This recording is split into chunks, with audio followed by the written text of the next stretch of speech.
एक बार श्री तुकाराम जी महाराज देहू, महाराष्ट्र में देहू में रहते थे।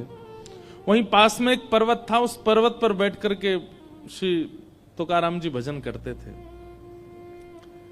अकाल पड़ा था, तो उस अकाल में इनकी पत्नी और बेटे की मृत्यु हो गई, भोजन नहीं मिलने की वजह से। फिर बाद में इनका दूसरा विवाह कर दिया गया। दूसरी बहू जो आई वो इतना शासन करती थी इनके ऊपर, वो कहती थी उठो तो तुकाराम जी को उठना पड़ता था, वो कहती बैठो तो तुकाराम जी को बैठना पड़ता था। एक बार एक तुकाराम जी के पास एक बालक गया, बालक ने जाके कहा तुकाराम जी मेरे सब परिवार के लोग मेरे पीछे पड़े हैं, ब्याह कर लो ब्याह कर लो ब्याह कर लो। मैंने सबसे कहा है आप कहोगे तो मैं ब्याह करूंगा, क्योंकि उस बालक को पता था तुकाराम जी कभी नहीं कहेंगे। भाई दूध का जला छाछ भी फूंक फूंक के पीता है, और वो तुकाराम जी खुद इतनी पीड़ा में हैं, वो किसी और को पीड़ा में क्यों डालेंगे। तो बालक अपने परिवार वालों को लेके आया, बोले तुकाराम जी बोल देंगे ब्याह कर लो तो मैं कर लूंगा। उसको विश्वास था कि तुकाराम जी मना करेंगे। सब परिवार के लोग आए, बोले आप बोल दीजिए, ये ब्याह नहीं कर रहा है, इतने दिन हो गए, आप बोल देंगे तो इसका ब्याह हो जाएगा। बोलता है आप बोल दोगे तो फिर ये ब्याह कर लेगा। तुकाराम जी बोले निश्चित, अभी इसी वक्त इसका ब्याह कराओ। बालक बोला तुकाराम जी ये आप ईर्ष्यावश बोल रहे हो ना, आप ये चाहते हो कि जो पीड़ा आपको हो रही है वो मुझे भी हो। तुकाराम जी ने उसको उठा, इधर बैठ, क्या बात है। बोले आप इतनी पीड़ा में रहते हैं, आपकी पत्नी पूरा नगर जानता है, आपको डांटती है, सब करती है वो, फिर भी आप कह रहे हो कि इसका ब्याह कर दो। जो खुद इतनी पीड़ा में है वो दूसरे को ब्याह के लिए कैसे कह सकता है। इतनी प्रतिकूल पत्नी आपकी, फिर भी आप बोलते हो। तो तुकाराम जी बोले देख एक मेरी बात सुन, देख अगर अनुकूल पत्नी आ जाए, जैसा तू है वैसी तेरी पत्नी आ जाए तो फिर कोई दिक्कत नहीं है, तू भी भजन करना वो भी भजन करेगी। और अगर प्रतिकूल पत्नी आ जाएगी तो एक गांव में दो तुकाराम हो जाएंगे, मैं भी और तू भी। अकेले तुकाराम से क्या काम चले। बोले सब मेरे को प्रणाम करने आते हैं दूर दूर से। छत्रपति श्री शिवाजी महाराज दंडवत करते थे तुकाराम जी महाराज को। बोले गांव में मेरे घर में मेरा सम्मान नहीं है, लेकिन बाहर देख लाखों की तादाद में लोग दर्शन करने आते हैं। अनुकूल पत्नी होगी तो दोनों भजन करना, प्रतिकूल होगी तो एक तुकाराम और बन जाएगा। मतलब तुकाराम जी क्या बोले, मेरे तुकाराम बनने का बहुत बड़ा कारण मेरी प्रतिकूल पत्नी है। ये विपरीत है, इसीलिए मैं ठाकुर जी के ज्यादा समीप हूं। ये अनुकूल होती तो इससे मेरा प्रेम हो जाता, ये मेरे अनुकूल होती तो मैं इसी का ध्यान रखता, इसी के पास रहता, इससे बातें करता, इसकी सुनता, इसी में ही रमा रहता। लेकिन ये प्रतिकूल है, इसलिए इसके बट का प्रेम भी मैं विट्ठल से करता हूं, और बस चुपचाप सुनता हूं क्या बोलती है, जो कहती है सह लेता हूं, मारती है कभी कुछ कह देती है तो कोई दिक्कत नहीं। ऐसे श्री तुकाराम जी महाराज। तो उनके बारे में मैं क्या बता रहा था कि हम लोग जब धन की अधिकता हो जाती है तो कहीं ना कहीं हमारे मन में आ जाता अब इससे कुछ भोग भोगा जाए, इससे कुछ ऐसा किया जाए जो पाप जन्य है। या विश्वास मानिएगा, धन अधिक हो जाए और व्यक्ति के जीवन में सत्संग नहीं है तो धन की अधिकता उसको कभी ना कभी पाप की ओर ले जाती है।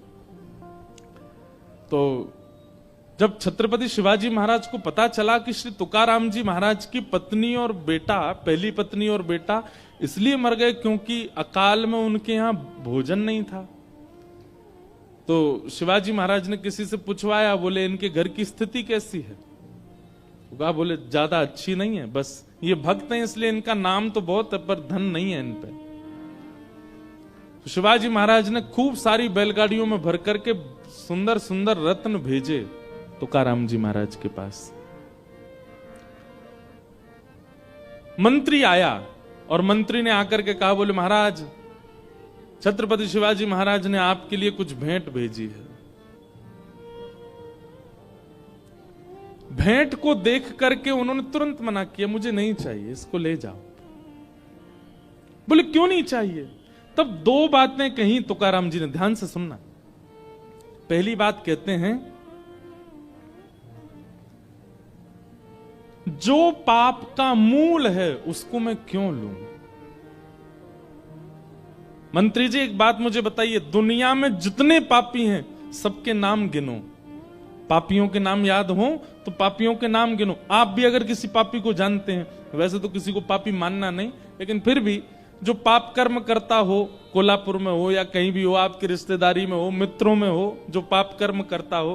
पाप कर्म किसको कहते हैं? परस्त्री गमन को पाप कर्म कहते हैं। माता पिता की अवहेलना करने वाले को पाप कर्म कहते हैं। अपनों से ही द्वेष रखने वाले को पाप कर्म कहते हैं। मांस मदिरा आदि भक्षण करने वाले को पाप कर्म कहते हैं। अधर्म के मार्ग पर चलने वाले को पाप कर्म कहते हैं।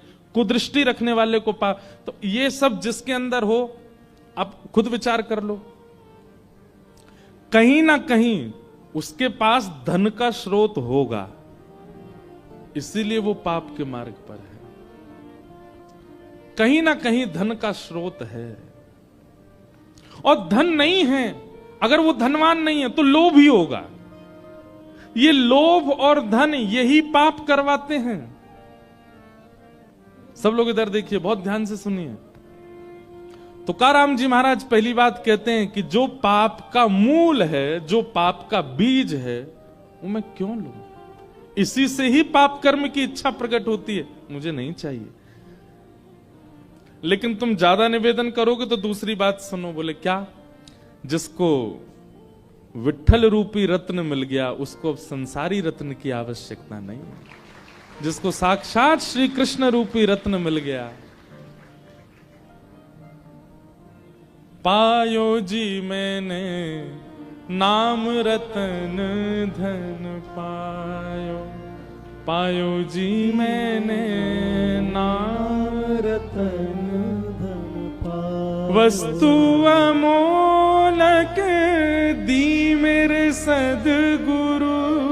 वस्तु अमोलक दी मेरे सद्गुरु। वस्तु अमोलक दी मेरे सद्गुरु। वस्तु अमोलक दी मेरे सद्गुरु। पायो जी मैंने नाम रतन धन पायो। पायो जी माने नाम रतन धन पायो। जन्म जन्म की पूंजी पाई। जन्म जन्म की पूंजी पाई। जन्म जन्म की पूंजी पाई। जन्म जन्म की पूंजी पाई। जग में सभी घुमायो। जग में सभी घुमायो। पायो जी मैंने नाम रतन धन पायो। पायो जी मैंने नाम रतन। और कैसा है ये धन? खर्च न खूटे, चोर न लूटे। खर्च न खूटे, चोर न लूटे। दिन दिन बढ़त सवायो। दिन दिन बढ़त सवायो। पायो जी मैंने नाम रतन धन पायो। पायो जी मैंने नाम रतन धन पायो। मीरा के प्रभु गिरधर नागर। मीरा के प्रभु गिरधर नागर। गाओ। मीरा के प्रभु गिरधर नागर। मीरा के प्रभु गिरधर नागर। हरस हरस जस गायो। मैं तो हरस हरस जस गायो। पायो जी मैंने नाम रतन धन पायो। पायो जी मैंने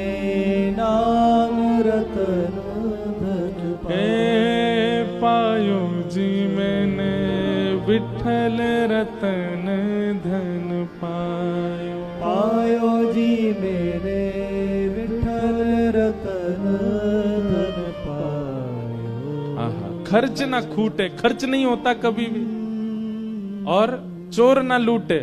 चोर दुनिया की सब सामग्री लूट ले जाएगा, पर ठाकुर जी का प्रेम कैसे लूटेगा हमारे हृदय से। पायो जी मैंने नाम। तो श्री तुकाराम जी महाराज सेनापति से बोले कि भैया, पहली बात तो ये पाप का मूल है, इसको मैं रखूंगा, कहीं ना कहीं पाप मुझसे बनेगा। और दूसरी बात, जब विठल रूपी रत्न मिल गया तो फिर ये संसारी रत्न की क्या आवश्यकता है, इसको ले जाओ। और लेकर के सेनापति वापस आए तो छत्रपति शिवाजी महाराज अचंभित हो गए। एक वस्तु नहीं ली उन्होंने। समय निकाल करके शिवाजी महाराज गए तुकाराम जी के पास देहू, और जाकर के दंडवत किया। बोले कि आपके इस त्याग को, आपके समर्पण को, आपके इस विरक्ति भाव को मैं दंडवत करता हूं भगवान, मुझे आप शिष्य स्वीकार करो। आप सोचोगे धन नहीं लिया, शिवाजी महाराज को शिष्य तो बना लिया होगा, नहीं, वो भी नहीं किया। तुकाराम जी महाराज बोले, भगवान देखिए, आप पूरे राष्ट्र का गौरव हैं, आपकी वजह से हम संत महापुरुष प्रेम से भजन कर पा रहे हैं शिवाजी महाराज, पर आपका गुरु मैं नहीं हूं। वहां भी त्याग किया। हम आप में से कोई होता तो कोई छोड़ता? बोले अच्छा है। आज के प्रधानमंत्री समझ लो, अगर वो आ जाएं आपके घर तो आप मना करोगे? नहीं। लेकिन तुकाराम जी मना कर रहे हैं। तुकाराम जी कह रहे हैं मैं आपका गुरु नहीं हूं, आप तो वन में जाइए, वन में आपके गुरु आपकी प्रतीक्षा कर रहे हैं, समर्थ गुरु रामदास, वो आपके गुरु, उनके पास जाओ। दीक्षा और गुरु रूप में समर्थ गुरु रामदास को स्वीकार किया छत्रपति शिवाजी महाराज ने, पर वे तुकाराम जी के प्रति भी गुरु भाव रखते थे। इतना बड़ा त्याग। मैं एक बात अपने जीवन में, अपनी कथा में कहा करता हूं कि भैया, ठाकुर जी जीवन में आएंगे ना, एकला चलो रे, अकेले रहने का बहुत मन करने लगेगा। बहुत धन की कामना, बहुत संबंधों की कामना, बहुत नाम यश कीर्ति की कामना आप नहीं करोगे। भले ही अपने आप हो जाए आपकी कीर्ति, वो बात अलग है, पर आप बहुत सब चीजों से बचने का प्रयास करोगे। बहुत ज्यादा एकांत प्रिय लगने लगेगा। रखोगे नहीं, बांटोगे, लुटाओगे। लेकिन श्री कबीर दास जी क्या कह रहे हैं? डर लागे और हंसी आवे, अजब जमाना आया रे। धन दौलत ले माल खजाना, वैश्या नाच नचाया रे। संसार के लोग धन कमा करके कुछ गलत करने ही भागते हैं। आजकल के युवा जब जॉब करना शुरू कर देते हैं तो जैसे ही पैसा आता है तो कहां भागते हैं?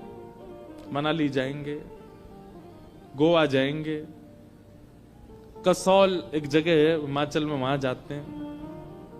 हम तो उत्तर भारत में ही रहते हैं तो हमको तो पता है कहां कहां जाते हैं। उनसे कहो जगन्नाथपुरी चले जाओ, वहां तो कुछ मिलेगा ही नहीं। क्या नहीं मिलेगा? धुआं नहीं मिलेगा, पीला पानी नहीं मिलेगा, ये तो यही मिलेगा। वहां जाते हैं।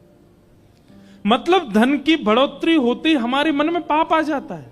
कबीरदास जी कह रहे हैं कितने आश्चर्य की बात है। और मुट्ठी भर अन साधु मांगे, कहे लाज नहीं आया रे। और यदि कोई मुट्ठी भर अनाज आपसे मांग लेता है तो उससे क्या कहते हैं? तुमको लज्जा नहीं आती है? चलो मेहनत करके कमाओ, खुद हमसे मांग रहे हो। वहां पर ये सारे दूषित काम करना धन से, उसमें हमको लज्जा नहीं होती। लेकिन किसी में दान पुण्य करना हो, संत महात्माओं को, आपको हम कहां तक बता दें, आप लोग आश्चर्य करोगे। हम तो कोई साधु नहीं है, कोई महात्मा नहीं है, संत नहीं है, हम आप सबकी तरह ही, हम भी गृहस्थी हैं, पर कथा करते हैं इसलिए लोग हमको बाबा जी बोल देते। कई जगह लोगों को लगता है इनमें कोई मंत्र शक्ति होगी, धीरे से कान में बोल देते हैं, ये तो प्रणाम कर रहे हैं ना, इनको एक बेटा हो जाए। अरे तो भाई हम पे, हमको कौन है? हम आशीर्वाद दे दो आप, इसका काम बन जाए। बालक आएंगे, कल हमारा एग्जाम है, हम पास हो जाएं। बताओ कैसी बात करते हैं आप। परिश्रम करिए, कर लीजिए, जो आपको चाहिए वो सब मिल जाएगा। पर फिर भी कई लोग सोचते हैं कि ये कोई साधु महात्मा है। फ्लाइट में अगर हम चले जाते हैं ना, तो हम तो ऐसे ही जाते हैं। फ्लाइट वाले अब तो नहीं, पर अब तो जानने लग गए हैं। अब तो सब रील्स वगैरह देखते रहते हैं। अब तो सब जगह पहचान वाले बहुत मिल जाते हैं। पहले की बात बता रहा हूं, जब जानते नहीं थे ना, तो धोती वाला जैसी हवाई जहाज में चढ़ता, उसको देख के उनको यूं लगता है ट्रेन नहीं थी क्या, हवाई जहाज में आ रहे हैं। मतलब हवाई जहाज में केवल सूट वूट वाले ही जाते हैं, धोती वाला नहीं जा सकता। कभी कभी अच्छी वाली टिकट होती है ना बिजनेस क्लास में, वो हो जाती है, कई लोग कर देते हैं। अब तो लाल जी रहते हैं हमारे साथ, तो जहां जाते हैं हम पहले ही बोल देते हैं, भैया लाल जी आ रहे हैं, कर दो। तो बिजनेस क्लास में देख करके कई लोग हंस जाते हैं। एयरपोर्ट पर बिजनेस क्लास का काउंटर अलग होता है, वहां अगर आप चले जाओ तो वो उधर है इकोनॉमी। अरे भाई टिकट तो देख ले, बिजनेस क्लास सही है। क्यों? धोती के प्रति ऐसा भाव। कितना अजब जमाना है। केवल हम वेशभूषा से ये अनुमान लगा लेते हैं कि ये व्यक्ति तो सामान्य है। बेचारा ट्रेन में भी 10 जगह से इकट्ठा करके तब टिकट बनवा के जा रहा होगा। ऐसी भावना रखते हैं महात्माओं के प्रति, साधुओं के प्रति, ब्राह्मणों के प्रति। ये कितना दुर्भाग्य है हमारा।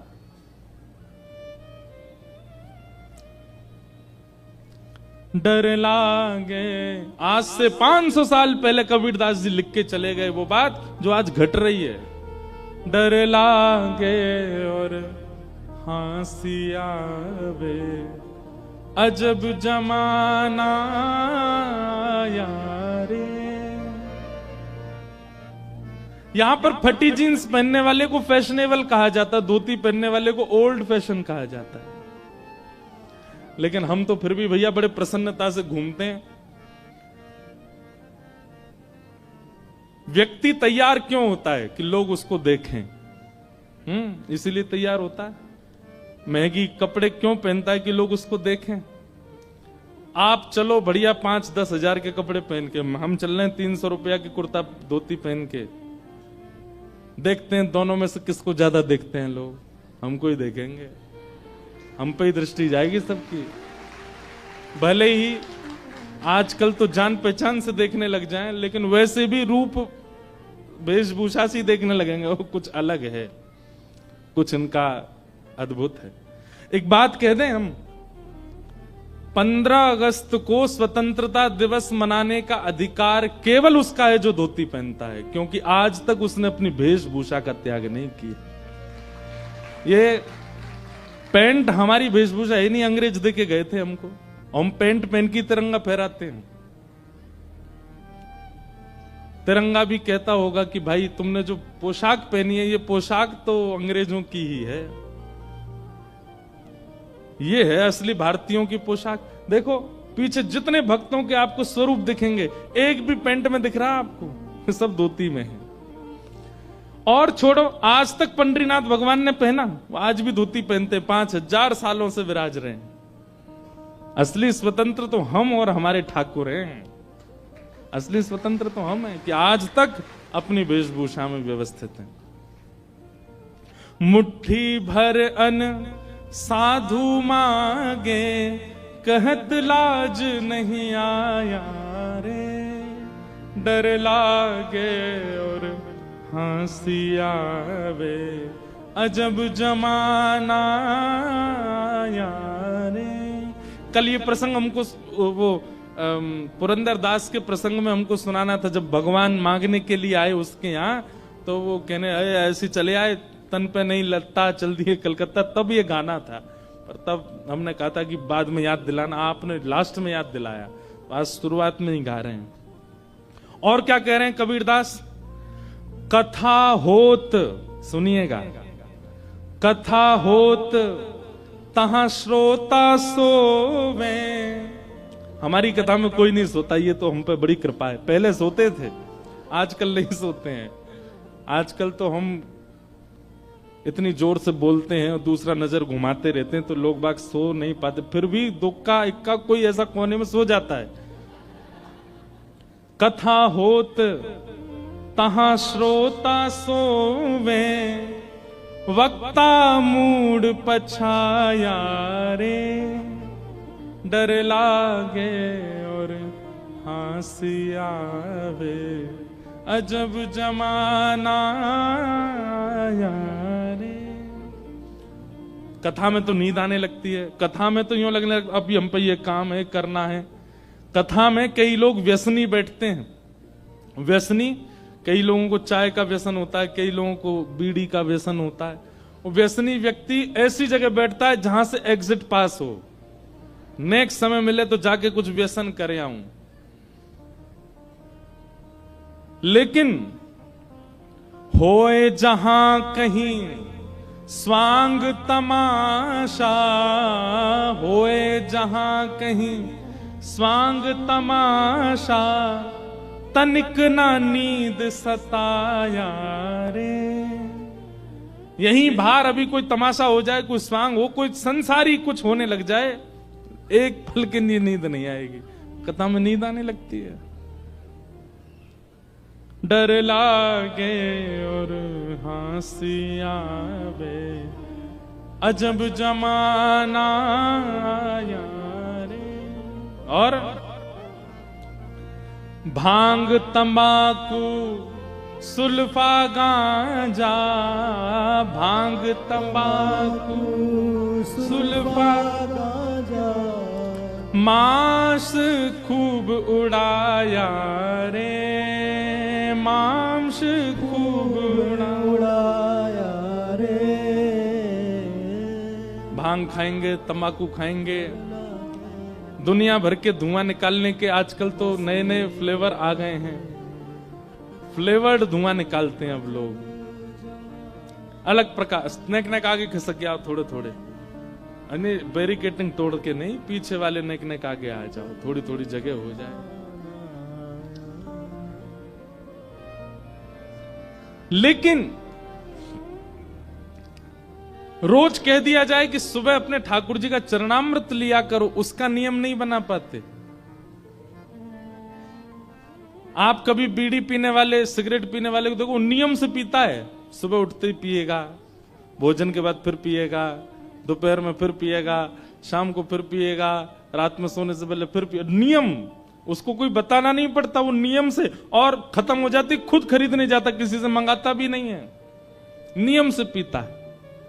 लेकिन हरि चरणामृत नैन धारे, हरि चरणामृत नैन, रोज उसको कहें, गुरुजन कहते हैं कि भाई ठाकुर जी का चरणामृत रोज पान किया करो। ऑफिस आए, चरणामृत लिया था, बहुत देर हो रही थी, जल्दी में भाग लिया मैं, तो वो इतना भारी लग जाता है। 2 बूंद हरि चरणामृत का इतना भारी लगता है कि उसका नियम नहीं बना पाते हम लोग।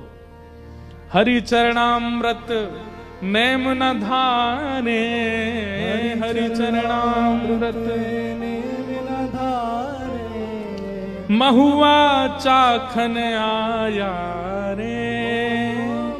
ये मध्य प्रदेश में एक वो होती है, एक फल होता महुआ, उससे शराब बनती है। हरि चरणामृत। अच्छा एक बात बोलूं, आपको बुरा नहीं मानना, महाराष्ट्र में मैं जब घूमता हूं ना, तो मैं देखता रहता हूं दुकानों के ऊपर जो नाम बड़े सुंदर भगवान के नाम पे यहां पे नाम रखते हैं। अमृत तुल्य चाह। सारी चायों की दुकान यही होंगे, अमृत तुल्य। और एक जगह तो मेरा सिर घूम गया, एक बार का नाम था हरि चरणामृत। मैंने कहा वाह भैया, सोम रस हरि चरणामृत और जाने क्या क्या। वैसे अभी मन में ऐसा भाव आया कि एक कोई ऐसी, वैसे वो दुकान चलेगी नहीं, लेकिन कभी किसी ने विचार किया एक ऐसी दुकान खोली गई, वहां क्या है, बोले केवल इस नगर में जितने मंदिर हैं वहां के सारे चरणामृत इकट्ठे करके वो दिए जा रहे हैं लोगों को। कोई जाएगा ही नहीं वहां पर, कोई नहीं पिएगा। वहां ऊपर लिखा जाए अमृत तुल्य चरणामृत, कोई नहीं पिएगा। चाय की दुकान पर कितनी लंबी भीड़ लगती है। कोई ऐसी योजना बनावे कि जैसे कोल्हापुर में जितने मंदिर हैं, महालक्ष्मी जी का मंदिर है और भी जो जो मंदिर हैं, सब जगह का थोड़ा थोड़ा चरणामृत इकट्ठा करके और एक जगह व्यवस्थित, भैया कोई भी आओ, ठाकुर जी का चरणामृत है, कोई रकम नहीं है इसकी, 10 रुपया 20 रुपया 5 रुपया, जो आपको बढ़िया लगे वो दान पेटी में दो और थोड़ा चरणामृत लेके जाओ, तब भी भीड़ नहीं लगेगी वहां पे। रात्रि में इतना चरणामृत बच जाएगा कि वो गैया कोई पिलाना पड़ेगा। ऐसे हम लोग हो गए। कबीरदास जी कह रहे हैं, हरि चरणामृत नेम न धारे, हरि चरणामृत नेम न धारे, महुआ चाखन आया रे, महुआ चाखन आया रे। डर लागे और हंसी आवे, अजब जमाना आया रे। डर लागे और हंसी आवे, अजब जमाना। एक बात कहें, कोरोना ने कई लोगों के परिवारों में बहुत क्षति की है। शायद यहां भी कुछ लोग ऐसे बैठे हों जिनके परिवार में क्षति हुई है कोरोना से। लेकिन अगर उस पक्ष को थोड़ा क्षमा प्रार्थी होकर के मैं एक तरफ कर दूं, तो कोरोना ने एक कृपा भी करी कि कथाओं में भीड़ बढ़ गई। कोरोना के बाद तीर्थों में लोग जाने लगे, युवाओं के चित्त में ठाकुर जी के प्रति प्रेम बढ़ने लगा। क्यों? कोरोना ने ये बता दिया कि भाई चाहे तुम कितने धनवान हो, चाहे जितने बलवान हो, चाहे तुम्हारे जितने संपर्क हो, अंतिम समय में तो हरि नाम ही काम आएगा, कोई काम नहीं आएगा। महाराज फोन करें डॉक्टर को, बोले तुम जितने कहो उतने रुपए तुमको देंगे। दूसरे कमरे में पीड़ित मेरी बेटी और मेरा बेटा, कोरोना से बचा लो उनको। डॉक्टर कह रहा है तुम पूरी संपत्ति दे दो तो भी मैं तो बस प्रयास कर सकता हूं देखने। उस समय हरि याद आए सबको, उस समय ठाकुर जी याद आए और उसी समय की कृपा, आपको पता नहीं अनुभव हुआ, हमें तो अनुभव हुआ। कोरोना के बाद लोगों में श्रद्धा उमड़ने लगी, विश्वास जग गया ठाकुर जी के लिए, प्रेम हो गया। क्यों? क्योंकि ये स्पष्ट हो गया कि भाई ठाकुर जी की कृपा से ऊपर कुछ नहीं है। तो डर लागे और हंसी आवे, अजब जमाना रे। उल्टी चलन चली दुनिया की, उल्टी चलन चली दुनिया की, ताते जिए घबराया रे, ताते जिए घबराया रे। हाँ कहत कबीर सुनो भई साधो, कहत कबीर सुनो भाई साधु, फिर पाछे पछताया रे, फिर पाछे पछताया रे। डर लागे और हंसी आवे, अजब जमाना आया रे। डर लागे और हंसी आवे, अजब जमाना आया रे। ये पद हमको कल गाना था कि ऐसा अभी बहुत अच्छे समय पे हम लोगों का जन्म हो गया भैया। अभी जो हम लोग जीवन, जो वर्ष चल रहा है ना, ये बहुत अच्छे हैं। आगामी 25-30 साल भी बहुत अच्छे हैं। हम लोग बहुत सही समय पर निपट लेंगे संसार से। हमारे बाद का जो समय आने वाला है, यहां जितने लोग बैठे, हमारे बाद जो समय आएगा बहुत खतरनाक होगा। कथाओं में 4 लोग गिनती के आया करेंगे, वक्ता ही नहीं बचेंगे, मंगता हो जाएंगे, वक्ता नहीं होंगे, केवल मांगवे वाले बैठ जाएंगे, कोई देने वाला कुछ नहीं होगा। बहुत भयानक स्थिति आने वाली है। इसलिए बढ़िया है जो समय बचा है, मेरा जितना जीवन, आपका जितना जीवन बचा है, ये भक्त चरित्रों को सुनकर के भैया वो शेष जीवन ने थोड़ा ठीक से निभा लीजिए और ऐसा कुछ कर जाइए कि दोबारा नहीं आना पड़े इस संसार में। ये बहुत खतरनाक है भैया। आना भी पड़े तो ठाकुर जी से नित्य प्रार्थना करो, हे नाथ अगर मेरे पुनर्जन्म की आपने सोच रखी है कि मुझे लेना ही पड़ेगा तो वृंदावन में देना। मोरहू बनाओ तो बनाओ श्री वृंदावन को, जो नाच नाच कुहक कुहक आपको रिझाऊंगो। बंदर हूं बनाओ तो बनाओ श्री वृंदावन को, कूद कूद डारन पे भोर को जगाऊंगो। बने तो हम वृंदावन के बने। ठाकुर जी से ये दो ही प्रार्थना करते हुए अपना भक्त जीवन व्यतीत करना है। आगामी शेष, पहला कि हे नाथ या तो पुनर्जन्म देना नहीं, और देना हो तो वृंदावन में देना। आप चाहे जो बनाना चाहो हमको, देना वृंदावन में।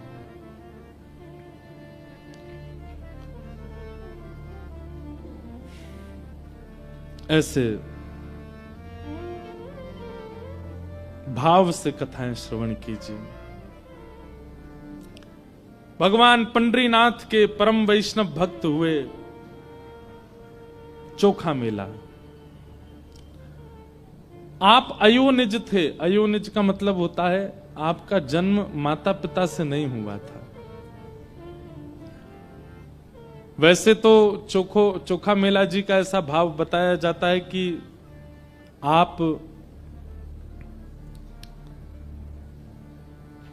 ज्यादा श्रेष्ठ जाति में आपका जन्म नहीं हुआ था। एक बात आपने कभी अनुभव की, कितने भी भक्त चरित्र सुन लो, भक्त चरित्रों में जाति की प्रधानता कभी नहीं होती। ये जाति बिरादरियों का ज्यादातर पॉलिटिशियन में ही इसका ज्यादातर भेद चलता है। हम लोगों में घोले जाने वाली ये बातें ज्यादातर ये राजकीय रूप से हमारे अंदर घोली जाती है। भक्ति भाव में कहां है बताइए मुझे।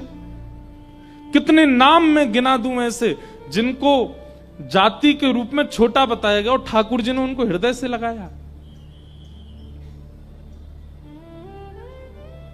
उन्हीं के एक प्रमाण है चोखा मेला। श्री तुकाराम जी महाराज, वे भी ब्राह्मण नहीं थे, पर उनको सब वंदन करते थे। श्री नामदेव जी महाराज, केवल ब्राह्मण होना सर्वाधिक श्रेष्ठ का भाव नहीं होता है। आप किसी भी जाति में हो, ठाकुर जी के रहो। और एक बात हम कहें, ये जाति में जन्म लेना एक प्रकार का टास्क है। ठाकुर जी कह रहे हैं तो मैं सामर्थ हो तो अपने भक्ति भाव से अपनी इस जाति के बंधन को तोड़ के दिखा, अपनी इस जाति से ऊपर निकल के दिखा। आज हमारे भारत के एक राष्ट्रपति पूर्व रहे एपीजे अब्दुल कलाम थे मुस्लिम, पर क्या उनको साधुओं ने वंदन नहीं किया? क्या उनको संतों ने स्वीकार नहीं किया? शंकराचार्य भगवान ने भी उनको स्वीकार किया।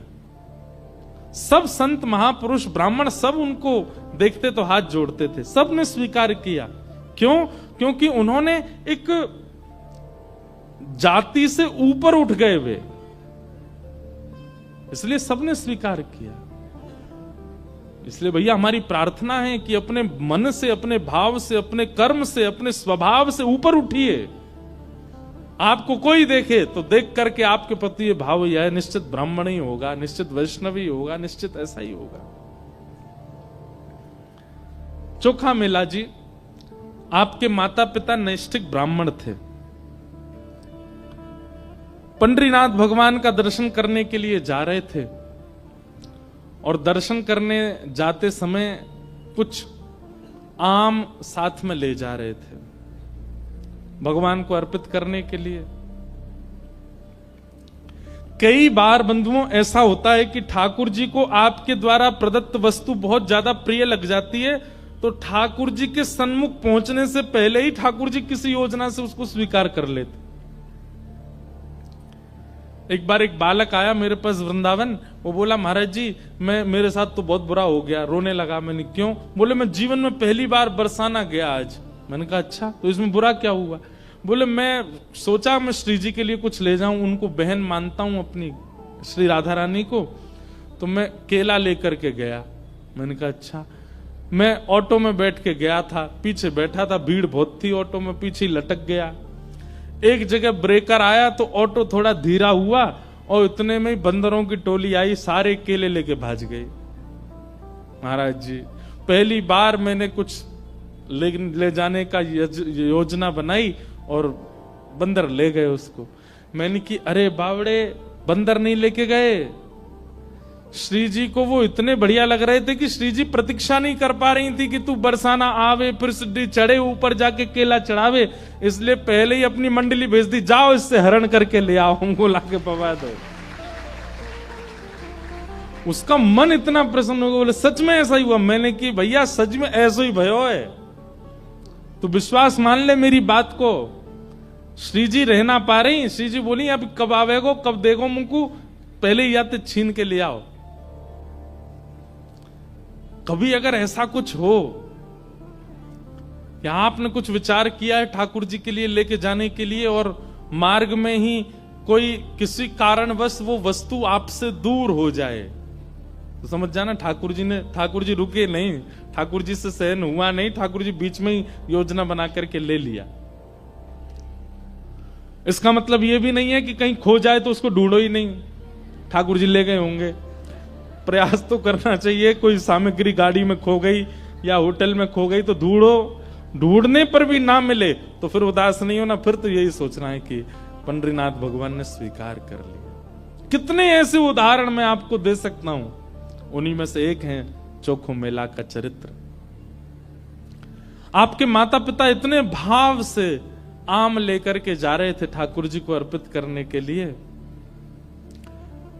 ठाकुर जी के मुंह में पानी आ गया।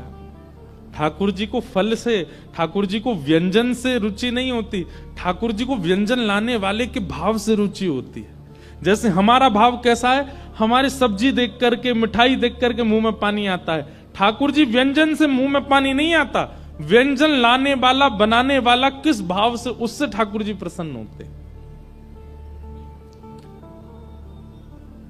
आप दुनिया भर के मिर्च मसाले बढ़िया करके खिचड़ी बनाओ, ठाकुर जी नहीं आते। पर कर्मा भाई वो बिना नहाए धोए बनाती है, और कभी कभी खिचड़ी चलाने के लिए अपने दांतुन के पिछले भाग से ही चला देती है, दांतुन करते करते, और बिना नहाए धोए पात्र में लेकर के ठाकुर जी के आगे धर देती है। श्री जगन्नाथ जी दौड़े दौड़े आते हैं उसकी खिचड़ी पाने। क्यों?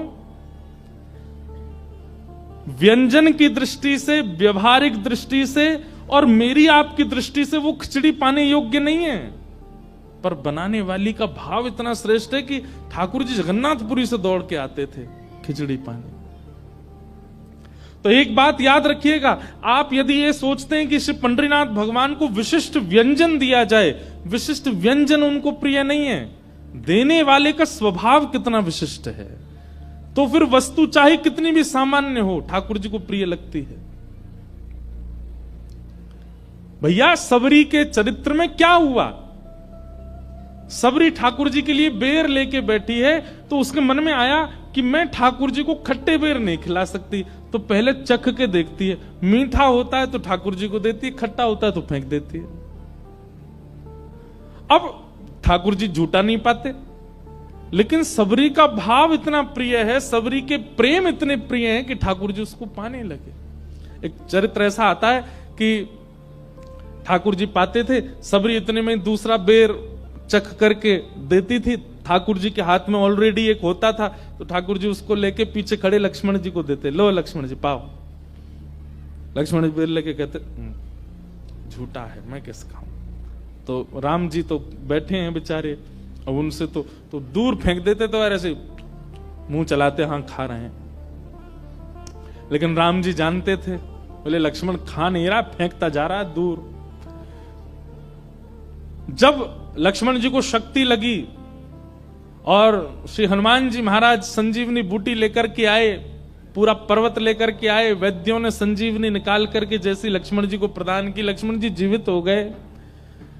तो जब वापस लौट करके अयोध्या गए, तो लक्ष्मण जी ने राम जी से कहा, भैया आपकी आज्ञा हो तो ये संजीवनी पर्वत जो है लंका में आया है हिमालय से, जिससे हमारे प्राण रक्षा हुई, इसको अयोध्या ले चलें।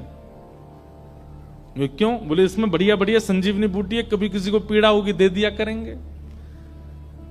तब राम जी बोले, इन संजीवनी बूटियों से केवल तुम्हारी प्राण रक्षा हो सकती थी और किसी की नहीं होगी। लक्ष्मण जी बोले, क्यों? ये तो संजीवनी बूटी है। बोले, संजीवनी बूटी कैसे निर्मित हुई? बोले, कैसे हुई? बोले, सबरी जो झूठे बेर कर करके देती जा रही थी और तुम खा के नहीं फेंकते जा रहे थे, वही संजीवनी बूटी बने। उस सबरी के झूठे उच्छिष्ट बेर ही संजीवनी बूटी बने और उनसे ही तुम्हारी प्राण रक्षा हुई है। इससे तुम्हारी ही प्राण रक्षा होती और किसी की नहीं होती। भाई, राम रावण युद्ध में तो लंका में इतने सारे राक्षस भी मारे गए, स्वयं रावण भी मारा गया। संजीवनी पर्वत तो वहीं था, लाके बूटी कोई दे देता उनको, बच जाते वे लोग भी। पर नहीं, केवल लक्ष्मण की प्राण रक्षा हुई, क्योंकि वो सबरी के उच्छिष्ट बेर, उसके मुख में अमृत है, प्रेम का अमृत, भाव का अमृत, भक्ति का अमृत, उससे बचे हो तुम। तब लक्ष्मण जी बोले, मैं भाव समझ नहीं पाया सबरी का।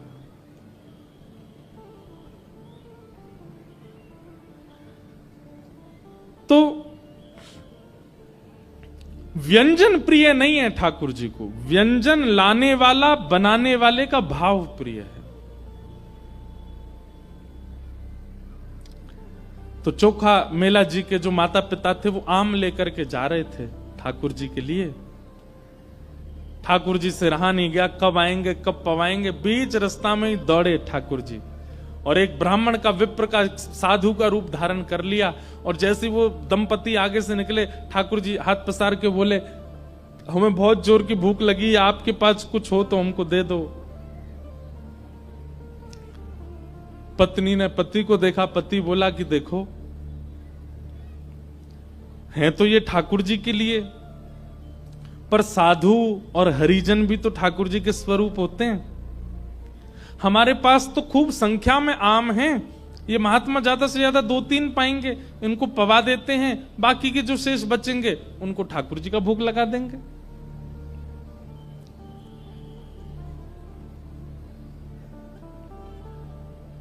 वैसे ये नियम नहीं है।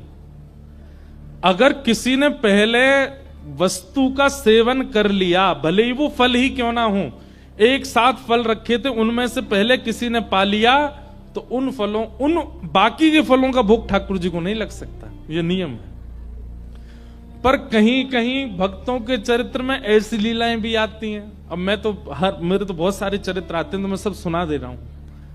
हमारे ब्रज में हुए श्री गोविंद दास। कौन? गोविंद दास ठाकुर जी के सखा थे, ठाकुर जी उनके साथ खेलते थे। तो गोविंद दास, एक बार क्या हुआ कि ठाकुर जी की प्रसादी सिद्ध हुई रसोई घर में, और रसोई घर में प्रसादी बड़े नियम से सिद्ध होती है। मुंह पे कपड़ा बांध करके और बिल्कुल अपरस में रसोईया सिद्ध करते हैं प्रसादी मंदिरों में। मुंह पे कपड़ा क्यों बांधते हैं? कि कहीं प्रसाद की सुगंधी अगर हमको आ गई, तो कहीं सुगंधी से हमारी जीभ में पानी आ गया तो ठाकुर जी भोग नहीं लगाएंगे। इसीलिए उसको कहते हैं अमनिया। क्या बोलते हैं? अमनिया। ठाकुर जी को जो निवेदित नहीं हुआ है, वो रोटी, वो सब्जी, वो दाल जो आपने बनाई, उसको बोलते हैं अमनिया। मतलब उस पर हमारा मन भी नहीं आया अभी तक। ठाकुर जी पाएंगे, उसके बाद हम उसका सेवन करेंगे, इसलिए उसको अमनिया कहा जाता है। इसलिए कई बार कई भक्त लोग आते हैं ना, कुछ खीर बना के लाते हैं, हलवा, तो मैं उनसे पूछता हूं अमनिया है? तो बोलते हैं क्या? मैं कहता हूं अमनिया है, तो बोलते अमनिया मतलब, मैंने कहा शुद्ध है ना, भोग तो नहीं लगा, किसी ने पाया तो नहीं? हाँ हाँ हाँ शुद्ध है। अमनिया का मतलब जिसपे आपका मन, खुद का भी मन ना आया हो अभी तक, जिसकी सुगंधी आपको नहीं पता हो, जिसकी सुगंधी, जिसका स्वरूप आपको अभी नहीं भाया हो, केवल ठाकुर जी को भोग लगे, उसको अमनिया कहते हैं। अब इसमें कई पद्धतियां हैं अलग अलग संप्रदायों की। कई मंदिरों में चखिया होते हैं। चखिया कैसे होते हैं? वो भोजन पहले चख लेते हैं, ठाकुर जी के लायक है कि नहीं, फिर ठाकुर जी को भोग लगता है। कई मंदिरों में ऐसा नहीं होता। तो रसोईया प्रसादी लेकर के जा रहे थे, तो बीच रास्ता में गोविंद दास बैठे थे, रसोई और मंदिर के बीच में। तो गोविंद दास बोले, ए रसोईया बाबा, एक काम करो, थाली यहीं धर दूं, मैं पालूं पहले। रसोईया को बड़ा गुस्सा आया, बोले ठाकुर जी को भोग लगा नहीं है, ठाकुर जी को निवेदित हुआ नहीं, और तुम कैसे कह रहे हो कि हमको दे दो, ठाकुर जी को भोग लगेगा पहले। बोले अरे नहीं नहीं नहीं, ठाकुर जी को बाद में लग जाएगा, पहले मुंह पवाओ। तो रसोईया ने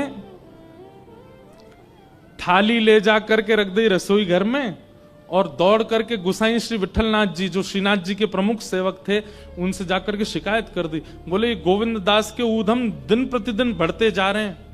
बोले आज क्या हो गया? बोले मैं भोग लेके जा रहा था ठाकुर जी के लिए, और ये गोविंद दास बीच रास्ता में ही कह रहे हैं मुझे पहले पवा दो, और जिद कर रहे हैं, बोले ठाकुर जी बाद में पाएंगे, पहले मैं पाऊंगा। गोसाई जी बोले ये तो गलत है, ठाकुर जी की प्रसादी पहले कैसे पालेगा, बुला के लाओ उसको। तो गोविंद दास सामने आए। गोसाई जी बोले ए गोविंदा, तुम क्या कर रहे थे आज? ठाकुर जी का भोग लगा नहीं, तुम पहले ही मांगने लगे प्रसाद। तो गोविंद दास के नेत्र बंद हो गए, सजल हो गए। बोले जय जय जी, आपको लाला ठाकुर जी जो है कहा है ना, जे तो भोग पाते ही और अपनी लकुटी उठामे, छड़ी उठामे, बंसी उठामे, गैया चरावे वन में चले जाएं, और फिर ये जब चले जाएं, भोग के बाद आरती होवे, आरती के बाद मंदिर बंद होते, तब ये चले जाते हैं, उसके बाद हम लोगों को प्रसाद मिलता है। हम प्रसाद पावे में रहे में, तब तक ये वन में चले जाएं। अब मैं प्रसाद पाके जब वन में जाऊं तो ये ढूंढते नहीं मिले, फिर मुझे पूरा दिना निकल जाए, मैं खूब ढूंढूं, वन में ना मिले, वृक्षन पे ना मिले, यमुना जी पे ना मिले, सब जगह ढूंढ आऊं, और इतने में ही संध्या के घंटे घड़ियाल बज जाएं, ठाकुर जी के उत्थापन की आरती होने लगे। ब्रजभाषा समझ आ रही है? हमारे ब्रज में एक रीति है कि 12 साढ़े 12 बजे सारे मंदिर बंद हो जाते हैं, और फिर शाम को 4:30 5 बजे खुलते हैं। मैंने कितनी बार कथा में कहा है, ठाकुर जी सोते नहीं है, ठाकुर जी गैया चराने गए हैं वन में, इसलिए मंदिर बंद होते हैं। बिहारी जी, राधा रमन जी, राधा वल्लभ जी, सारे मंदिर बंद होते हैं दोपहर में। क्यों? ठाकुर जी गैया चरावे गए हैं। तो गोविंद दास बोले आप भोग पधराओ, भोग पधरावे के बाद फिर आरती करो, आरती के बाद फिर कपाट बंद करो, ये तो चले जाएं गैया चरावे, और फिर के बाद हमें मिले प्रसादी। और प्रसादी में इतने सारे भक्ता में कि धीमे धीमे पूड़िया में, धीमे धीमे सब्जिया, इतना विलंब है जाए कि ठाकुर जी फिर हम ढूंढवे जामे तो जंगल में ढूंढते नहीं मिले। या हमारे मैं कह रहा हूं, पहले ही पवाए दो ताकि मेरा पेट भर जाए, तो मैं लाला के संग जंगल चलो जाऊंगा गैया चरावे। ये सुनकर के गुसाई जी के नेत्र सजल हो गए कि भाई इस कलिकाल में आज भी गोविंद दास को ठाकुर जी का अनुभव होता है। ये ठाकुर जी के साथ के तब से उन्होंने नियम बना दिया, वो जब तक गोविंद दास है इसको पहले ही पवा दिया करो, ताकि ठाकुर जी के संग गैया चराने जा सके। ऐसे कुछ भक्तों के लिए ठाकुर जी ने ये अधिकार दिया, क्योंकि उनका भक्ति भाव, उनका प्रेम भाव सख्य की स्थिति में, ठाकुर जी को वो सखा मानते हैं। गोविंद दास जी का अगर आप चरित्र सुनोगे तो कई विषयों पर आपको विश्वास ही नहीं होगा। एक प्रसंग सुनाऊं, हो सकता है कई लोगों के मन में ये आ जाए ये कैसे हो जाएगा, पर ये है। गोविंद दास एक दिन सुबह सुबह जंगल में शौच के लिए गए थे। शौच समझ रहे हैं ना, तब बाथरूम तो होते नहीं थे, जंगलों में ही जाते थे लोग। सुबह सुबह शौच के लिए गए तो गोविंद दास को इतना प्रिय मानते थे ठाकुर जी, सखा मानते थे अपना। हमारे श्रीनाथ जी को पता चली गोविंदा जंगल गए हो, ठाकुर जी भी पहुंच गए। अब यहां गोविंद दास निवृत्त हो रहे हैं जंगल में, और ठाकुर जी ने देख लिया, अच्छा वहां बैठो है। सो ठाकुर जी बेर तोड़ तोड़ के लाए और पीछे से ऐसे मारने लगे उन्होंने। अब गोविंद दास ने देखी कायरो है, तो देखे ठाकुर जी तो बेर मार रहे हैं। अब इस बात पर कौन विश्वास करेगा, पर ये लीला है, ठाकुर जी करते थे गोविंद दास के साथ।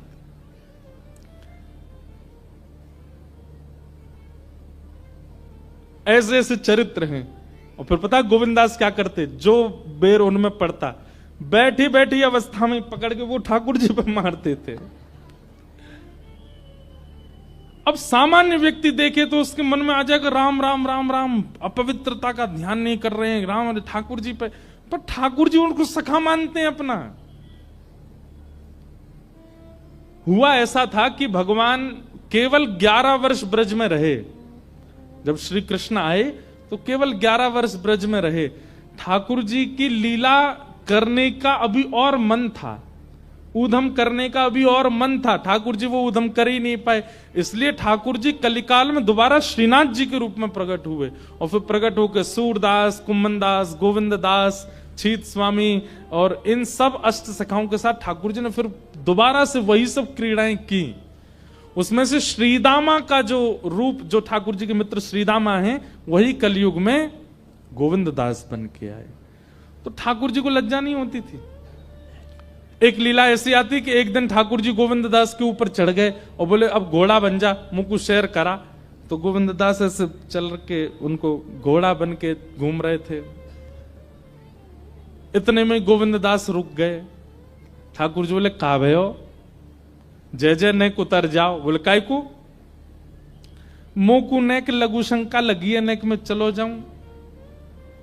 ठाकुर जी बोले बावड़े, कोई घोड़ सवारी करे और घोड़ा को लघु शंका लगे तो घोड़ा बातें बोले कि उतर जाओ, मैं लघु शंका जाऊंगो। गोविंदास बोले ना ना वो तो ना बोले। बोले वो कहा करे? बोले सवारी बैठी रहे वो तो वैसे ही कर ले। बोले तू भी वैसे ही कर।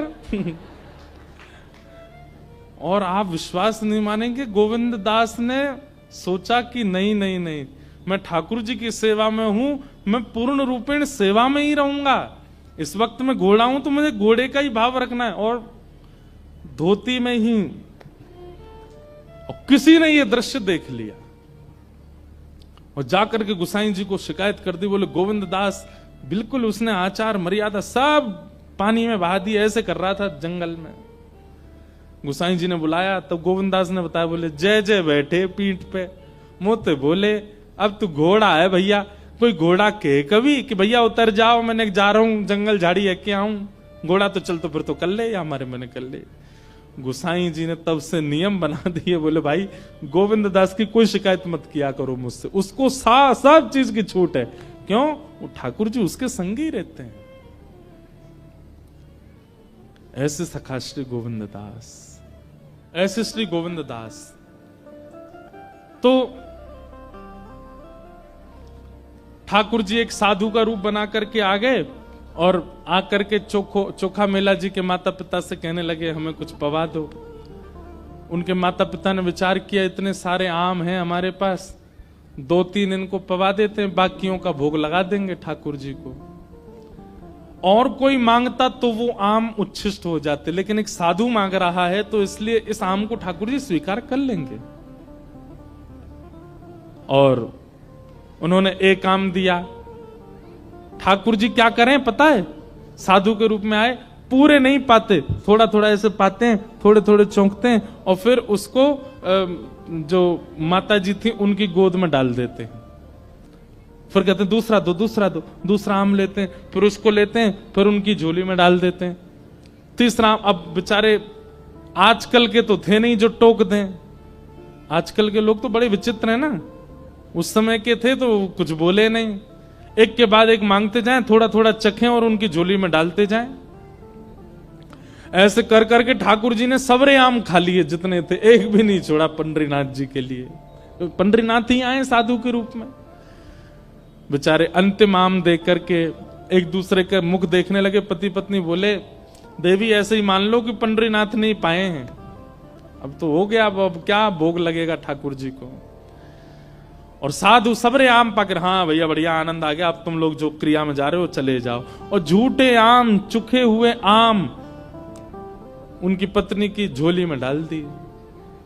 और ऐसा कहकर के महात्मा तो वहां से ऐसे चलते बने जैसे कोई उनकी ट्रेन छूट रही हो, तुरंत चले गए। ठाकुर जी थे ना।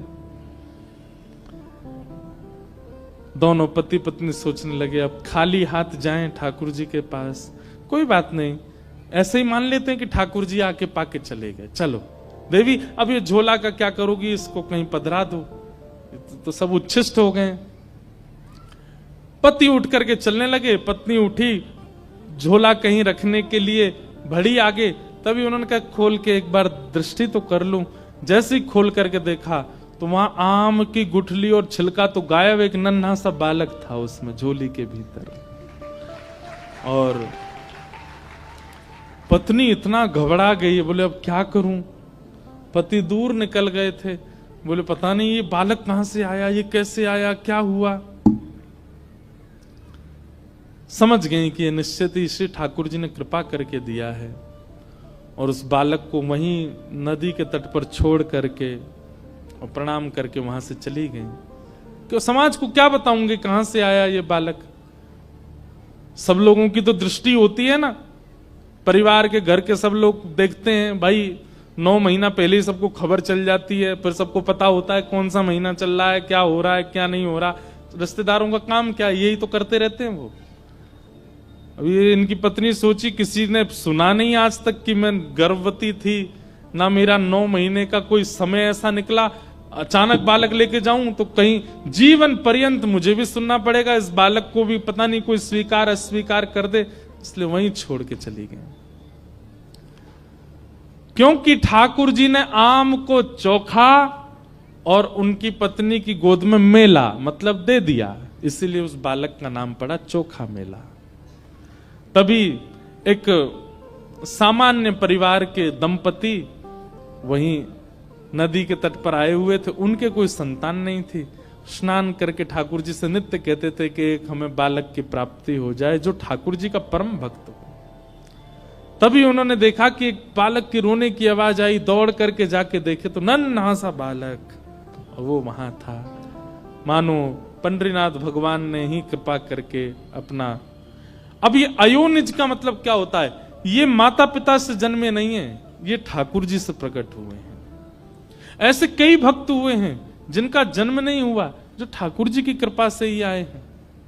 हमारे श्री हनुमान जी महाराज वे भी अयोनिज हैं, ठाकुर जी की कृपा से ही पधारे हैं।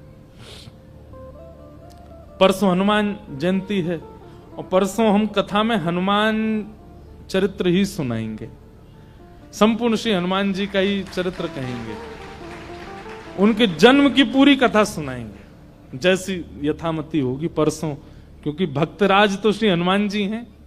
परसों श्री हनुमान जी से प्रारंभ होगा, सुबह सुबह आ जाना सबरे। तो ऐसे भक्त हुए श्री चोखा मेला। आप धीरे धीरे बड़े हुए, बचपन से ही श्री पंडरीनाथ विठल भगवान के प्रति आपका खूब प्रेम भाव था। कभी कहीं कथा होती, कोई संत दिख जाते, महापुरुष दिखते, तो आप जाकर के दूर से बैठ कर के उनका प्रवचन भजन सुनते थे।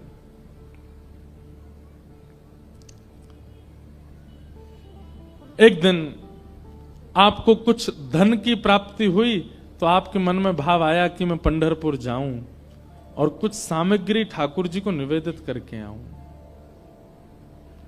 और आपने खूब सारे फल खरीदे और फल खरीद करके लेकर के गए ठाकुर जी को अर्पित करने के लिए। जैसे ही वहां पहुंचे तो मंदिर के सब लोग बोले, भैया ये तो दर्शन तो कर सकते हो, अधिकार है सबको, पर तुम्हारे हाथ का चढ़ाया हुआ भोग ठाकुर जी लगाएंगे? जानते हो तुम कौन हो, कैसी बिरादरी से आते हो, कैसे कुल में जन्मे हो, चलो निकलो यहां से। चोखा मेला जी ने थोड़ा कह दिया होगा, भैया ठाकुर जी ये सब थोड़ी देखते हैं, ठाकुर जी तो भाव देखते हैं। तो फिर लोगों ने थोड़ा सा हाथ भी उनको लगा दिया, थोड़ी सी मारपीट भी कर दी। बेचारे बाहर खड़े खड़े रोते रहे, जय हो विठोबा, अमीरों के ठाकुर हो आप, तो बड़ों के ठाकुर हो, हमारे हाथ की क्यों स्वीकार करोगे। रोते बिलखते चोखा मेला जी वापस चले गए। ठाकुर जी पीड़ा नहीं देख पाते अपने वैष्णव भक्त की। चोखा मेला सामने खड़े हैं और सब उन्हें भगा रहे हैं वहां से। उनके द्वारा लाए गए जो फल थे उनको कुचल दिया, बाहर फेंक दिया। बोले ये ठाकुर जी स्वीकार नहीं करेंगे, तेरे हाथ की छुबी वस्तु ठाकुर जी को जाएगी कोई, चल जा यहां से।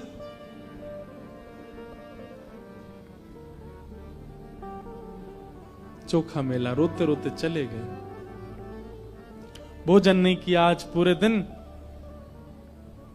शरीर में कई घाव हो गए थे चोखा मेला जी के, और सोचने लगे, हे पंडरीनाथ, आप केवल श्रेष्ठ जाति वालों के ही हो, आप केवल धनवानों के ही हो, हमारे नहीं हो।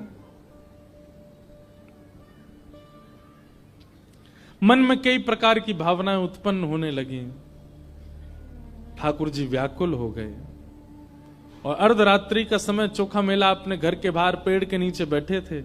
इतने में कस्तूरी की बढ़िया सुगंधी आने लगी, छम छम आवाज आने लगी और सुंदर तेज पुंज जैसा दूर से दिखाई देने लगा।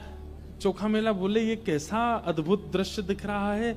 और तभी देखते हैं कि महाराज सिर पर सुंदर मुकुट विराजमान, कानों में मकराकृत कुंडल, अपने कमर पर हाथ धारण किए हुए, चलते हुए बढ़िया ललित त्रिभंगी चाल से चलते हुए साक्षात श्री विठ्ठल भगवान पंडरीनाथ चोखा मेला के सामने आ रहे हैं।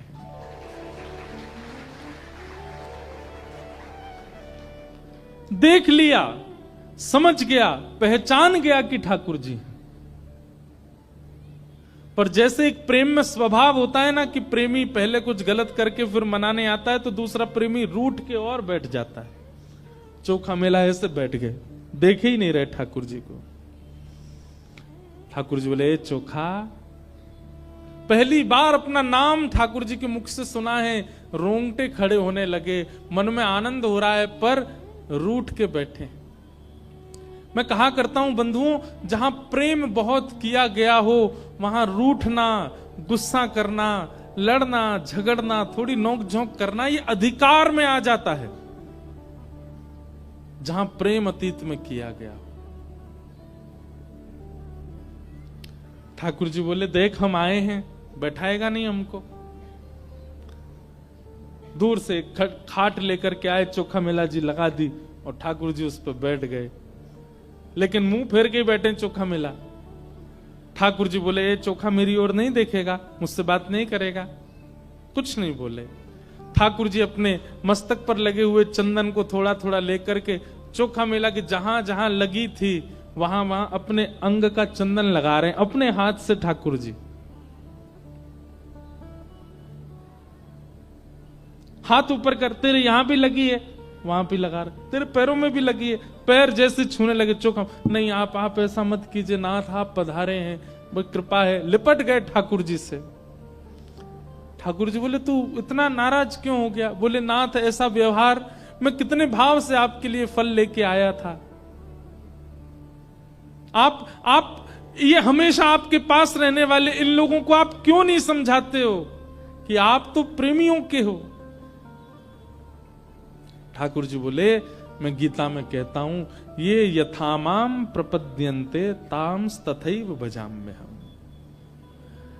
मुझे जो जैसे भजता मैं उसको वैसे ही मिलता हूं। ये लोग मुझे पाषाण मानते हैं, ये लोग मुझे मूर्ति मानते हैं, ये लोग मुझे पत्थर मानते हैं, इसलिए ना इनके आगे मैं बोलता हूं, ना चलता हूं, ना खाता हूं, ना कुछ नहीं करता, ऐसे खड़ा रहता हूं। लेकिन तू मूर्ति नहीं मानता इसलिए तेरे लिए चल के आ गया। जना भाई मुझे मूर्ति नहीं मानती, उसके हाथ से खाने जाता हूं मैं। ये नामदेव तुकाराम मुझे मूर्ति नहीं मानते, इसलिए उनके साथ खेलता हूं मैं। अब इन लोगों को कौन समझाए? ये लोग सब मुझे मूर्ति मानते हैं तो मैं भी इनको मूर्ति ही मानता हूं। ठाकुर जी क्या कह रहे हैं गीता में कि मुझे जो जैसे बचता मैं उसको वैसे ही मिलता हूं। जो ठाकुर जी के प्रति पाषाण बुद्धि रखता है, ठाकुर जी उस व्यक्ति के प्रति भी पाषाण बुद्धि रखते हैं। फिर वो व्यक्ति कहता है ना, हे ठाकुर जी मेरे जीवन में बहुत कष्ट संकट आ रहे हैं। ठाकुर जी भी कहते होंगे, पाषाण को कोई कष्ट संकट नहीं होता, तू पाषाण ही तो है। ठाकुर जी को ये अनुभव ही नहीं होता कि हम भी चैतन्य हैं।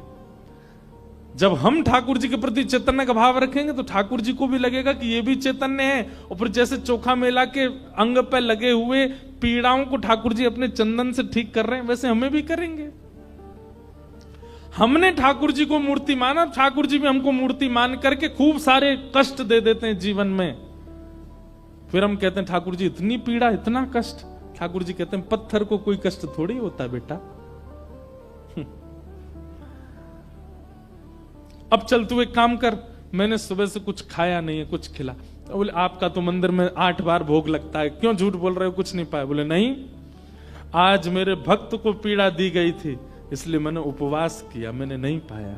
मैंने कुछ नहीं पाया चोखा, तूने भी कुछ नहीं पाया ना, चल कुछ लेके आ, पाएंगे। फल लेकर के आए चोखा, ठाकुर जी के आगे धर दिए। ठाकुर जी प्रेम से पावे, और जैसे फल पाते हैं, फल का जो अंतिम भाग रह जाता है खत्म होने वाला, उसको चोखा को अपने हाथ से खिला देते। अपना अधरामृत का सुंदर फल, नेत्र सजल हो गए चोखा मिला के। कुछ फल बच गए थे तो ठाकुर जी उनको लेकर के अपने फेंट में बांधने लगे। चोखा बोले, ठाकुर जी ये फल आप कहां ले जा रहे हो? यहीं पा लीजिए। कहां लेके जा रहे हो और ये फेंट में क्यों रख रहे हैं आप? ठाकुर जी बोले, मैंने उपवास किया तो मेरी गृहिणी रुक्मणी ने भी उपवास किया है, वो भी बेचारी भूखी बैठी है, ये ले जाऊंगा उसको जाके खिला दूंगा, वो भी खा लेगी प्रेम से। और मैं जिस दिन उपवास करता हूं उस दिन गरुण जी, उस दिन नारद जी, उस दिन रुक्मणी, उस दिन सब उपवास करते हैं। जो जो मेरे साथ मंदिर में, सबका उपवास हो जाता है, क्योंकि ठाकुर जी के भोग लगने के बाद ही सब पाते हैं, और ठाकुर जी भोग नहीं लगाए तो कोई नहीं पाता। इसलिए मैं सबके लिए लेके जा रहा हूं और सबको कहूंगा, देखो चोखा के खेत के बढ़िया बढ़िया फल हैं, खाओ। और ये सब एक रुक्मणी खाएगी, गरुण जी खाएंगे, नारद जी खाएंगे, और सब लोग प्रेम से पाएंगे। और बढ़िया सुंदर चोखा को सुख देकर के श्री ठाकुर जी वापस चले गए। प्रातः काल काकड़ा आरती का समय हुआ, जैसे ही मंदिर खोले गए और मंदिर खोल करके देखा तो ठाकुर जी का फेंट इतना बड़ा हुआ था। पुजारियों ने कहा ये क्या रखा है? जैसे फेंट खोल करके देखा तो सारे फल रखे थे, और ये वही फल थे जो चोखा लेकर के आया था ठाकुर जी को भोग लगाने। तो जिन पुजारी जी ने फल फेंक दिए थे वही काकड़ा आरती करने गए, उन्होंने जैसे ठाकुर जी की फेंट खोल के देखी, वही फल जो फेंक दिए गए थे वही फल रखे थे फेंट में।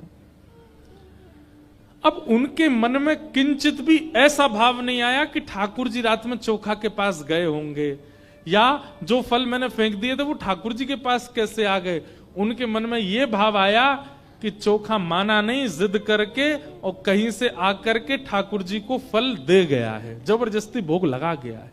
बार बार मना करने पर भी जिद्दी चोखा मिला, आकर के अपने फल ठाकुर जी को चढ़ा के गया है। और पूरी मंदिर कमेटी और सब लोगों को इकट्ठा करके कहा कि ये चोखा ने ऐसा ऐसा किया है। मतलब किसी के मन में पॉजिटिव बात नहीं आई, नेगेटिव आई। ये भी कलयुग का प्रभाव है कि परिस्थिति आपके जीवन में सकारात्मक भावना प्रकट नहीं करती है, नकारात्मक सोच। चलते चलते गिर गए तो क्या सोच रहे हैं? टेढ़ी टेढ़ी नजर से देख रहा था मेरे को वो, इसीलिए गिर गया मैं। उस पर कुछ हम लोग सकारात्मक नहीं सोचते। बहुत तेज भूख लगी थी लेकिन 2 रोटी खाते ही पेट भर गया, तीसरी रोटी अब मन नहीं हो रही, इच्छा नहीं हो रही। क्यों? तुम तो पाने के लिए बैठे तो बहुत कह रहे तो भूख लगी, 2 रोटी में ही हो गया काम। मुझे नजर लग गई है किसी की, अपने आप ही सोच लेते हैं। काम कोई बिगड़ने लग जाता है तो उसमें यह विचार नहीं करते निश्चित मेरा प्रारब्ध होगा, उसमें भी ढूंढते हैं किसकी बुरी नजर है, किसने टोटका किया, किसी ने बांध दिया, किसी ने हमारी बुद्धि को ऐसा कर दिया, मुझे डिप्रेशन हो गया है, मुझे दवाइयां चाहिए, मुझे। हमेशा हम नकारात्मक ही सोचते हैं। वैष्णव का स्वभाव होता है वो हर स्थिति में ठाकुर जी का ही भाव रखता है। चलते चलते गिर जाए, मोच पड़ जाए तो मानो उसमें भी ये सोचता है ठाकुर जी आप शायद ये चाह रहे हैं मैं बहुत घूमता रहता हूं, कुछ दिन आराम करूं, इसीलिए मोच लगवा रहे हो पैरों में। ठाकुर जी किसी प्रिय को दूर कर रहे हैं, अच्छा तो इसका मतलब आपने आगे देख लिया होगा ये अच्छा नहीं होगा मेरे जीवन में, इसलिए दूर कर रहे हो। ठाकुर जी कमाई कम कर रहे हो, शायद आप चाहते हैं कि मैं बहुत खा रहा हूं, बहुत आनंद कर रहा हूं, थोड़ा मैं तप करूं, इसीलिए ऐसा कर रहे हो। इस प्रकार की भावना आती है अगर वैष्णव हो, और वैष्णव नहीं होता तो वो उल्टा ही सोचता है हर चीज में। सबने सोचा चोखा मेला आकर के जबरदस्ती ठाकुर जी को फल दे गया है और मूर्ति स्पर्श करके गया, जबकि उसको मना किया था। कल तो बेचारे को मंदिर में पीट दिया, आज सब उसके गांव गए और गांव में जाकर के घर से निकाल करके पीटा कि तू कैसे आया मंदिर में और तूने कहां से चाबी बनवाई, तू ताला खोल के भीतर गया, ठाकुर जी पर फल चढ़ा करके आया, तूने स्पर्श किया उनका। चोखा मेला बोल रहा नहीं ऐसा नहीं है, ऐसी कोई बात नहीं है। अरे देख इसके अंग पर ठाकुर जी के श्री मस्तक का चंदन भी लगा हुआ है, निश्चित ये गया है, प्रमाण दे रहा है।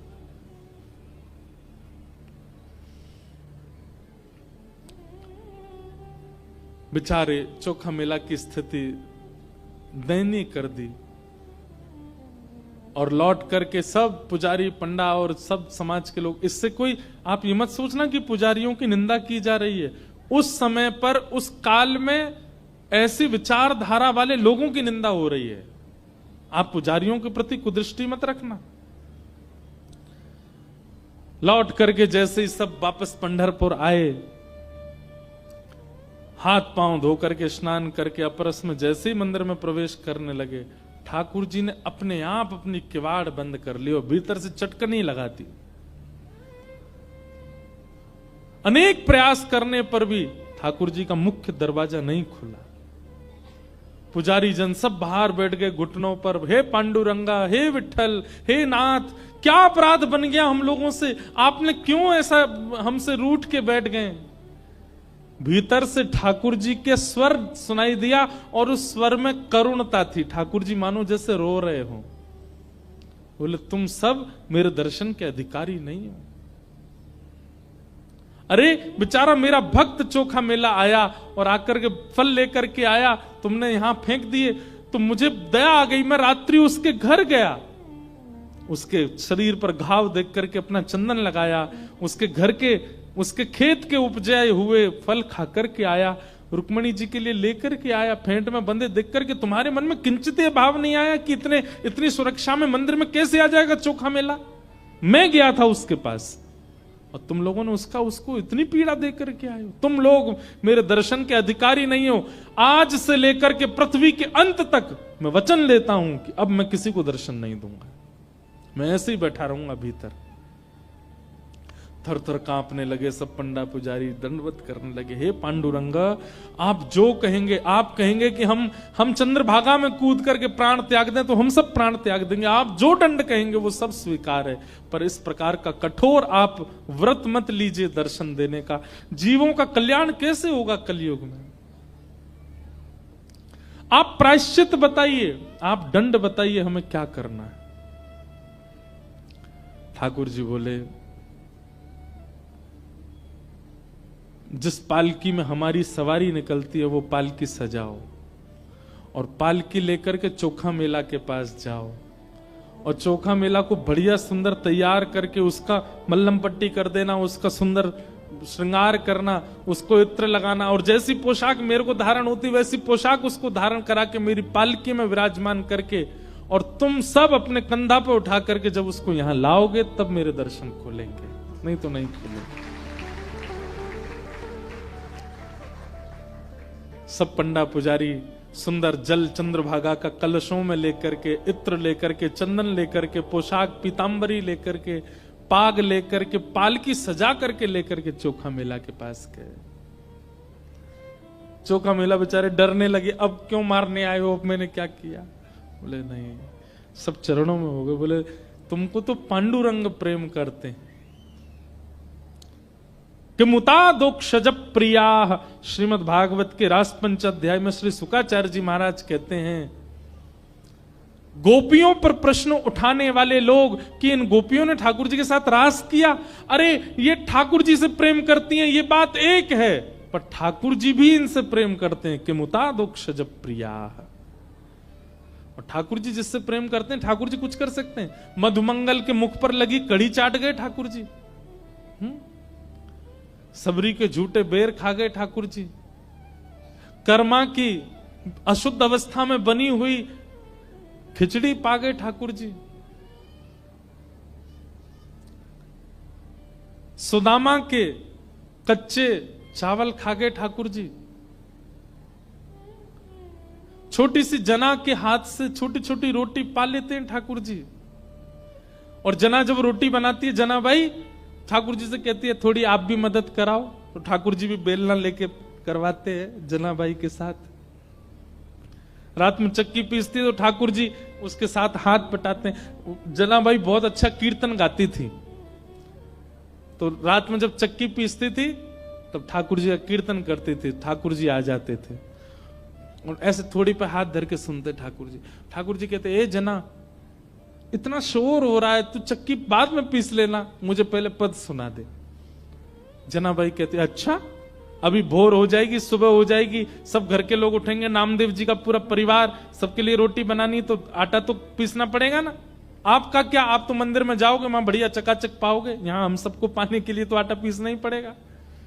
ठाकुर जी कहते, ये बहुत शोर करता है। जनाबाई बोली, मैं छोटी सी, मेरे छोटे से हाथ, अब जितना मुझसे बल पड़ेगा उतना करूंगा, तुम तो बड़े हो, चलो हाथ बटाओ मेरे साथ। और एक हाथ जना का और उसके ऊपर दूसरा हाथ पंडरीनाथ लगाते हो, फिर दोनों चक्की पीसते। और चक्की पीस करके जल्दी से जल्दी जब गेहूं पिस जाते, फिर जना से कहते, अब सुना। सामने बैठ करके पंडरीनाथ सुनते जनाबाई को।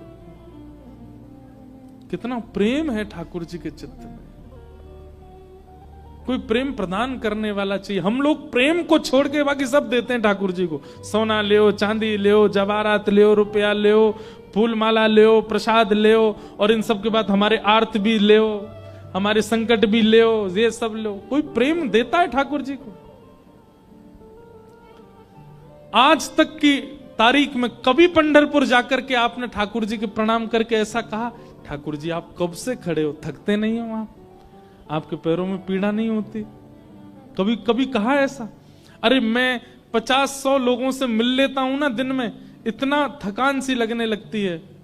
ठाकुर जी तो लाखों लोगों को दर्शन देते हैं। जब तक अंतिम दोहरी का व्यक्ति दर्शन नहीं कर जाता, पंडरीनाथ भगवान खड़े रहते हैं। कभी आपने जाकर के ये इच्छा प्रकट की, हे पांडुरंगा आप थक गए होंगे? जनाबाई करती थी। एकादशी का कीर्तन चल रहा है और श्री नामदेव जी उछल उछल के कीर्तन कर रहे थे। नामदेव जी के कीर्तन में रोज ठाकुर जी आते थे, किसी को नहीं दिखते थे, जनाबाई को दिखते थे। आज एकादशी है और एकादशी पर कितनी भीड़ होती है पंढरपुर में। जनाबाई नामदेव जी से जाके कह रही है, आज ज्यादा कीर्तन मत करना। क्यों? सुबह से खड़े हैं मंदिर में, थक गए हैं बहुत, आज लाखों लोगों ने दर्शन किया, इतनी थकान में फिर यहां आकर के आपका कीर्तन सुन के पांडुरंगा नाचेंगे, उनके पांव में पीड़ा हो जाएगी, आप ज्यादा तेज कीर्तन मत करना। ऐसी भावना हमारे चित्त में आई है कभी?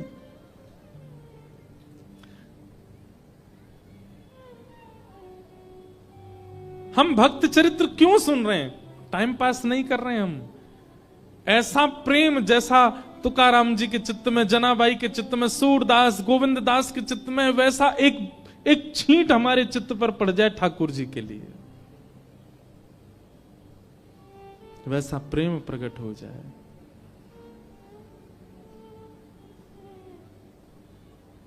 प्रेम की पीड़ा मीरा जाने, या जाने वो राधा।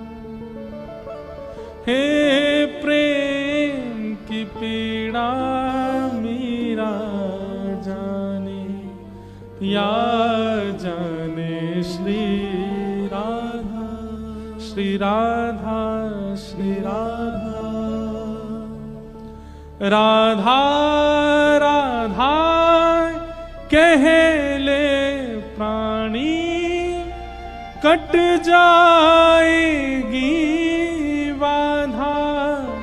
हो प्रेम की पीड़ा मीरा जाने, या जाने श्री राधा, श्री राधा, श्री राधा।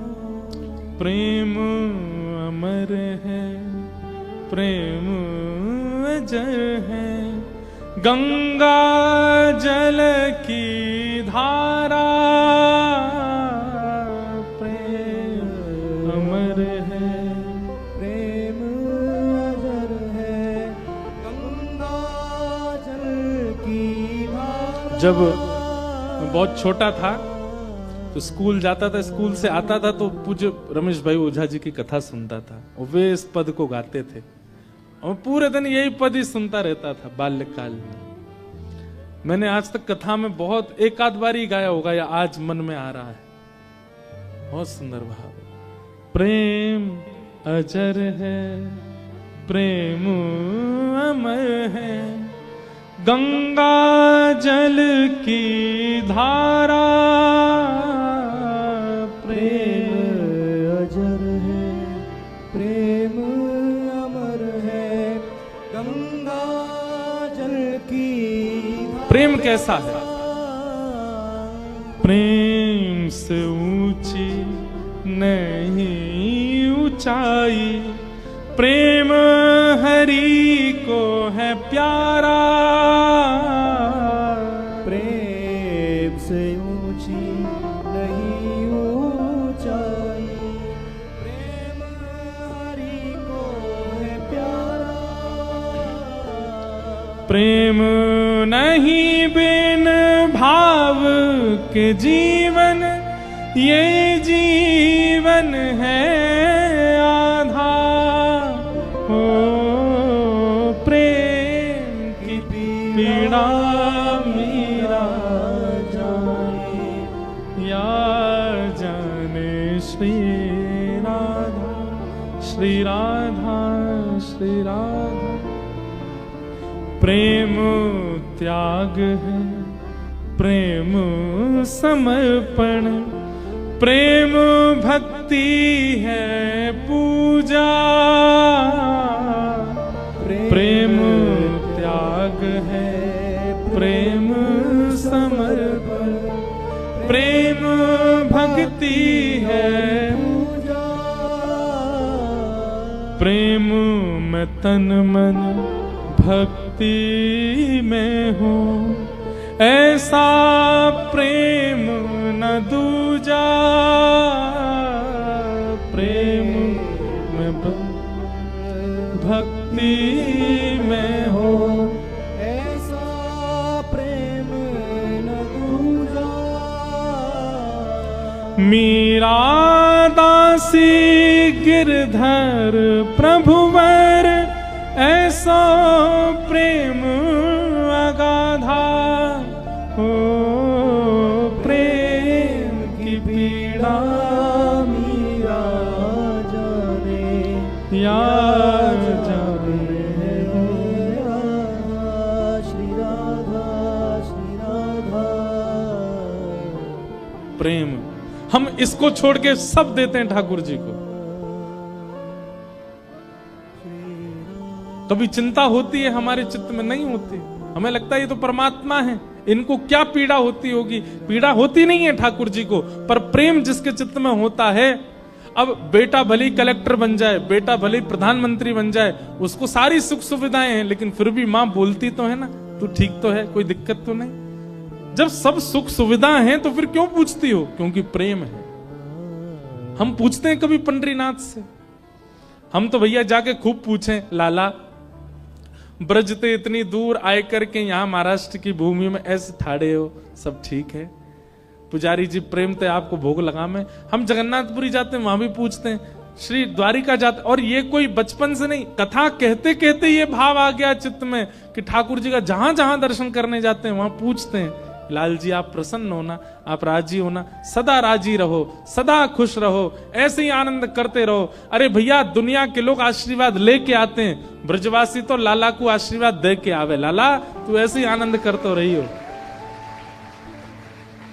हमारे ब्रज में होली हो, दिवाली हो, आशीष का पद गाया जाता है, ठाकुर जी को आशीर्वाद देते हैं, चिरजीवो गोपाल।